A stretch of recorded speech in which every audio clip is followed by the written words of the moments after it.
राष्ट्रवादी काँग्रेसचे नेते छगन भुजबळ आणि मुख्यमंत्री देवेंद्र फडणवीस काल रात्री पुण्यातल्या सर्किट हाऊस इथं मुक्कामी होते, पण दोनही नेत्यांमध्ये भेट होऊ शकलेली नाहीये।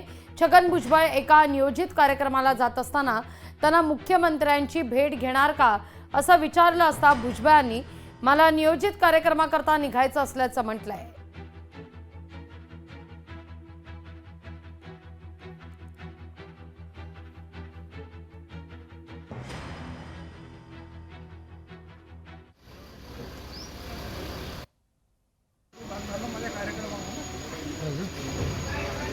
माझे कार्यक्रम जे आहे मला 10:30 वाजता पोहोचायचे, ते 3 वाजता आलेले आहे। ओके, त्याला तयार व्हायला उशीर होईलच ना कोणाला। तुम्ही भेट घ्या। 3 वाजता सॉरी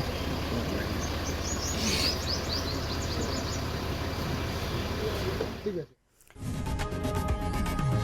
लोकशाही मराठी ऐका, पहा, जागरूक रहा।